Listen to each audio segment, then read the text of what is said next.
పోతుంది. నిజానికి నేడు అవాంఛిత రోమాల తొలగింపు అన్నది అతిపెద్ద పరిశ్రమ. దీనికోసం ఎన్నెన్నో క్రీములు, పద్ధతులు, విధానాలు పుట్టుకొచ్చాయి. అయినా శాశ్వత పరిష్కారం అన్నది ఇంకా ఎండమావిగానే ఉంది. అవాంఛిత రోమాలకు రకరకాల పద్ధతుల్ని ప్రయత్నిస్తుంటారు. బ్యూటీ పార్లర్లలో థ్రెడింగ్, వ్యాక్సింగ్, షేవింగ్ లాంటివి ఉన్నంతలో చాలా తేలికైన, సురక్షితమైన పద్ధతులే. కానీ వీటి వల్ల శాశ్వత పరిష్కారం ఉండదు. అవాంఛిత రోమాల బడదను వదిలించుకునేందుకు ఆయుర్వేదం తనవైన కొన్ని ప్రత్యేక చికిత్సల్ని చెబుతుంది. నేలవేము చూర్ణాన్ని మంచినీటితో సానరాయి మీద మెత్తగా నూరి ఆ గుజ్జును అవాంఛిత రోమాలపైన రాత్రిపూట పట్టించి ఉదయం పూట కడుగుతూ ఉంటే క్రమంగా రోమాలు రాలిపోతాయి.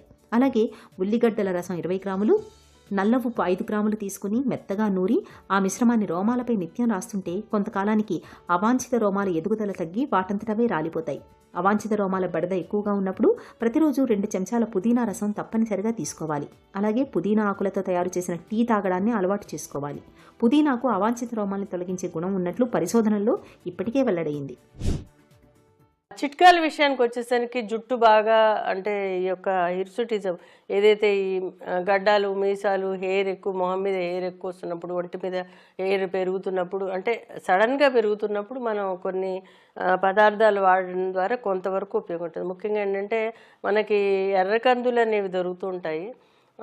ఎర్రకందుల్ని ఒక 100 గ్రామ్స్ తీసుకుని, అలాగే అందులో పెసళ్ళు ఒక 100 గ్రామ్స్ తీసుకుని, అందులో గంధకొచ్చారులు ఒక 25 to 50 గ్రామ్స్ తీసుకుని, అందులో లోద్రా అనేది ఒక మంచి ఔషధం. అది లోద్రా ఒక 25 to 50 గ్రామ్స్ తీసుకుని ఇవన్నీ కలిపి గ్రైండర్ పట్టించి దీనిని ఫేస్కి స్నానానికి ముందర కొంచెం అలోవెరా జెల్ కానీ ఏదైనా కానీ అప్లై చేసి మొహానికి దానిని పెట్టుకుంటే కనుక దాన్ని మళ్ళీ స్క్రబ్ చేసుకుంటే కనుక వాళ్ళకి ఆ హెయిర్ ఏదైతే వస్తుందో, అంటే అట్లీస్ట్ 5 to 10 మినిట్స్ పెట్టుకోవాలి.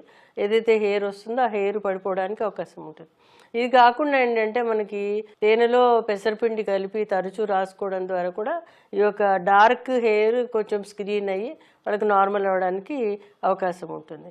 ఇది కాకుండా అరటి చెట్టు యొక్క గ్రీన్ కలర్ తొక్క ఏదైతే ఉంటుందో, అలాగే ఆకు ఏదైతే ఉంటుందో దాన్ని కాల్చి మసి చేసి ఆ మసి ఒక చిటికెడు తీసుకుని, అంటే ముందుగా వాళ్ళు ఏం చేయాలంటే మొహానికి కలబంద గుజ్జుతో చేసిన ఏదైతే ఉంటుందో సెమీ లిక్విడ్ ఫామ్లో అది మొహానికి అప్లై చేసుకుని ఈ యొక్క అరటి ఆకు యొక్క మసి ఏదైతే ఉంటుందో అందులో కొంచెం పెసరపిండి వేసి కొంచెం కొబ్బరి నూనె వేసి మొహానికి ఎక్కడైతే హెయిర్ ఉందో అక్కడ అప్లై చేసుకుని పెట్టుకుంటే ఒక 10-15 నిమిషాల తర్వాత దాన్ని స్క్రబ్ చేస్తే కనుక అది వాడడం ద్వారా కొంతవరకు ఉపయోగం ఉంటుంది. కాకపోతే ఏంటంటే టెస్టింగ్ కంపల్సరీ చేసుకోవాలి.